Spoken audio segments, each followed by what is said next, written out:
आपलं कर्जत न्यूज, बेधडक, निर्भीड आणि परखड.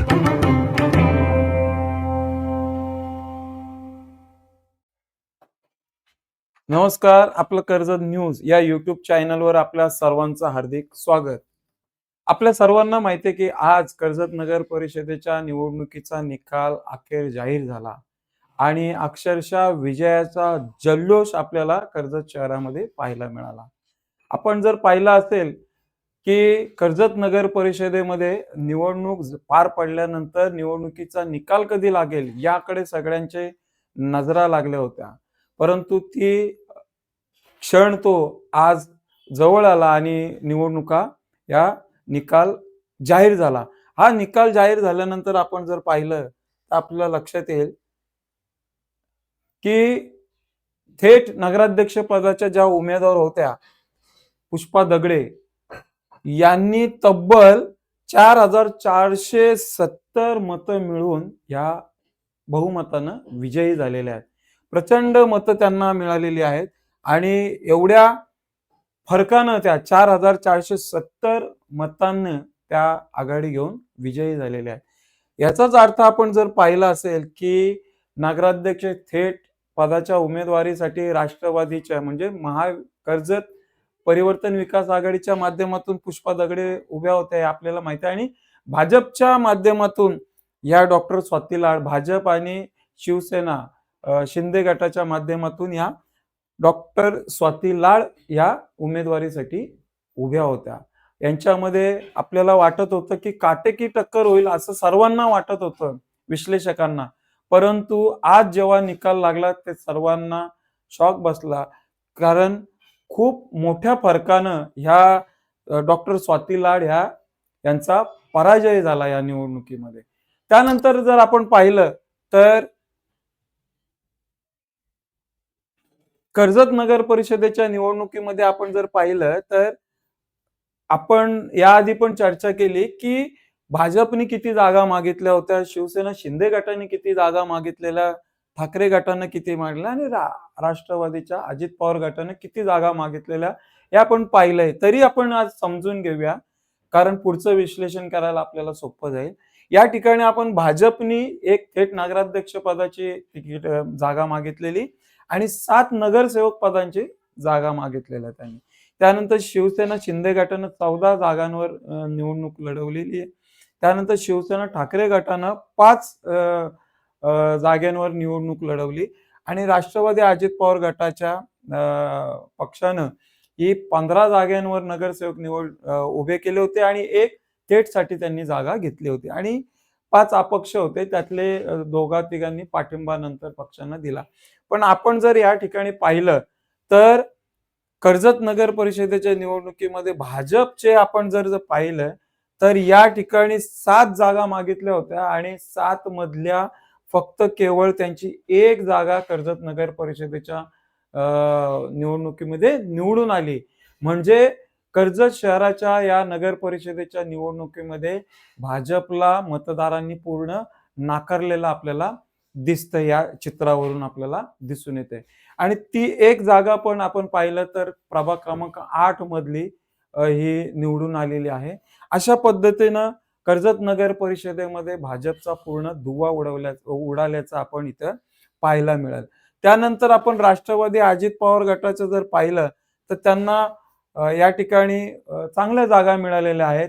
त्यांनी मागणी केली होती 15 एकूण टोटल जागेवर ते उभे होते. त्यांना 9 जागेवर हे यश मिळालेलं आहे आणि त्यापेक्षा मोठी गोष्ट अजून की थेट नगराध्यक्ष पदाची जी जागा होती ती देखील त्यांची निवडून आलेली आहे. तर अशा पद्धतीनं प्रचंड त्यांना बहुमत मिळालेलं आहे. त्यानंतर आपण जर पाहिलं शिवसेना उभाटा गटाला पण चांगलं यश मिळालेलं आहे. त्यांनी 5 जागांवर उमेदवारी लढवली होती आणि त्यांना तब्बल 4 जागांवर हा विजय मिळालेला आहे. म्हणजे हे देखील त्यांचा खूप मोठा विजय समजला जातो आणि शिवसेना उभाटा आणि राष्ट्रवादी यांची आपल्याला माहिती महाविकास आघाडी झाली होती. त्याच्यामुळे आता खूप मोठा फरक पडलेला आहे त्या महाविकास आघाडीच्या उमेदवारांमध्ये आणि नंतर आपण जर पाहिलं तर शिवसेना शिंदे गट आहे त्यांनी 14 जागा ह्या लढवल्या होत्या निवडणुकीमध्ये. पण त्यांना या ठिकाणी 7 जागांवर विजय संपादन करता आलेला आहे.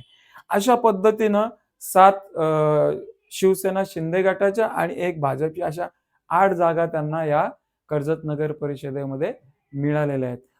आणि याचं जर आपण विश्लेषण केलं तर कर्जत नगर परिषदेमध्ये कर्जत परिवर्तन विकास आघाडीला स्पष्ट बहुमत मिळालेलं आहे आणि नगराध्यक्ष पण थेट त्यांचा निवडून आलेला आहे.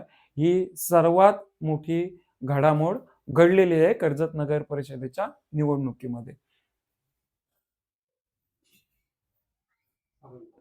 त्यानंतर आपण पाहिलं की आपल्याला दिवसभरापासून मी आपल्याला आपल्या कर्जत न्यूज चॅनलवर ही आकडेवारी दिलेली आहे.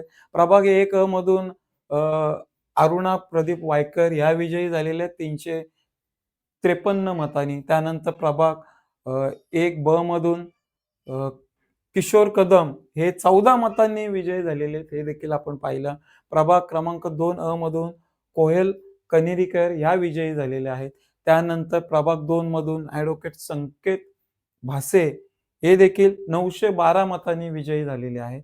त्यानंतर प्रभाग 3 अ मधून अंजली कडू या विजयी झालेल्या आहेत 608 मतांनी. त्याचबरोबर प्रभाग 3 ब मधून संतोष पाटील हे गेल्या अनेक 2 टर्ममध्ये ते नगरसेवक होते, ते देखील विजयी झालेले आहेत. तर त्यांना 128 मतांनी त्यांचा या ठिकाणी विजय झालेला आहे. त्यानंतर प्रभाग 4 अ मध्ये आपण जर पाहिलं तर सुमिता योगेश गायकवाड ह्या विजयी झालेल्या 361 मतांनी विजयी झालेल्या आहेत. तर या ठिकाणी देखील आपण जर पाहिलं अनुसूचित जातीची महिला आरक्षित जागा पडलेली आहे आणि त्या ठिकाणी अम्रपाली डाळिंबकर ह्या उभ्या होत्या, म्हणजे राहुल डाळिंबकरांची सून उभी होती. त्यांचा पराजय झालेला आहे. तर या सुमिता गायकवाड या विजयी झालेल्या आहेत. प्रभाग 4 ब मधून जर आपण पाहिलं तर महेंद्र चंदन हे निवडून आलेले आहेत. तब्बल 1067 मतांनी निवडून आलेले, म्हणजे प्रचंड त्यांना मतं मिळालेली आहेत विजयाची. त्याचबरोबर आपण प्रभाग क्रमांक 5 जर बघितलं तर राधिका पवार या विजयी झालेल्या आहेत. तर त्या एकंदरीत 173 मतांनी त्या विजयी झालेल्या आहेत. प्रभाग 5 ब चं आपण जर पाहिलं तर विजय हजारे हे केवळ 21 मतांनी विजयी झालेले आहेत. आणि जर आपण पाहिलं तर या भिसेगावमध्ये खूप चुरशीची लढत झालेली आपल्याला पाहायला मिळेल. दिनेश ठोंबरे यांनी खूप कडवी झुंज दिलेली आहे. तर यांचा खरं तर काही मतांनीच विजय झालेला आहे. त्यानंतर आपण जर प्रभाग क्रमांक 6 अ पाहिला तर यामध्ये सुवर्णा जोशी या आपल्याला माहिती आहे की मागच्या टर्ममध्ये त्या नगराध्यक्ष पदाच्या उमेदवार होत्या. यावेळी त्या नगरसेविका म्हणून उभ्या होत्या. तर त्या 863 मतांनी या विजयी झालेल्या. मग हा एक आकडा खूप मोठा आपल्याला दिसून येईल. त्याचबरोबर प्रभाग 6 ब मधून प्रशांत पाटील हे विजयी झालेले आहेत. त्यानंतर आपण 7 प्रभागाचं जर पाहिलं तर वैभव सुरावकर हे निवडून आलेले आहेत. बिनिता घुमरे यांच्या विरोधात होत्या. 459 मतांनी त्यांचा विजय झालेला आहे. त्यानंतर प्रभाग क्रमांक 7 ब चा पाहिलं तर नेहा शिंदे या 122 मतांनी विजयी झालेल्या आहेत. प्रभाग क्रमांक 8 जर पाहिला आपण रामदास गायकवाड ही भाजपची आपण मगाशी चर्चा केली एकमेव सीट ही 103 मतानं ही निवडून आलेली आहे दहिवली प्रभागामधून. प्रभाग क्रमांक 8 ब चं पाहिलं तर आपण सुचिता खोत या 376 मतांनी या विजयी झालेल्या आहेत. त्यानंतर प्रभाग क्रमांक 9 जर आपण पाहिलं तर कुमेश मोरे हे 642 मतांनी विजयी झालेले आहेत आणि प्रभाग क्रमांक 9 ब चा विचार केला तर जान्हवी देवघरे या देखील 267 मतांनी विजयी झालेले आहेत. त्यानंतर जर आपण पाहिलं तर प्रभाग 10 अ ची खूप चुरस ठरलेली आहे. शेवटपर्यंत हा निर्णय लागत नव्हता. खूप चुरशीची लढत झालेली आहे 10 अ मध्ये देखील. तर हर्षली गायकवाड या 412 मतांनी विजयी झालेल्या आहेत. इथे आपण जर पाहिलं तर प्रभाग 10 ब मध्ये मोठी चुरस होती. तिथे आपण जर पाहिलं अशोक राऊत हे 101 मतांनी विजय झालेली. इथे खूप चुरस निर्माण झाली होती. त्याचबरोबर प्रभाग क्रमांक 10 मध्ये जर पाहिलं तर मानसी कानिटकर या केवळ 56 मतांनी विजयी झालेल्या आहेत. म्हणजे या प्रभाग 10 मध्ये हर्षली गायकवाड वगळता 412 मतांनी त्यांनी आघाडी घेतलेली, त्या निवडून आल्या. पण इथे जर अशोक राऊत आणि मानसी कानिटकर जर पाहिलं तर यांच्यामध्ये खूप कमी मतांचं अंतर आहे, पण त्या विजयी झालेल्या आहेत. तर अशा पद्धतीने विजयी उमेदवारांच्या या ठिकाणी कर्जतमध्ये मिरवणूक काढण्यात आली. नगराध्यक्षांच्या बरोबर आपण जर पाहिलं तर राष्ट्रवादी अजित पवार गटाचे जिल्हाध्यक्ष सुधाकर भाऊ घारे आणि उद्धव बाळासाहेब ठाकरेचे उपजिल्हा प्रमुख नितीन सावंत आणि विजयी उमेदवार झालेल्या पुष्पा दगडे यांची कर्जत शहरातून भव्य अशी मिरवणूक काढण्यात आली. खूप जल्लोष साजरा करण्यात आला.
आपलं कर्जत न्यूज यूट्यूब चॅनलला सबस्क्राईब करायला विसरू नका. नवनवीन बातम्या आणि अपडेटसाठी बेल आयकन नक्की प्रेस करा.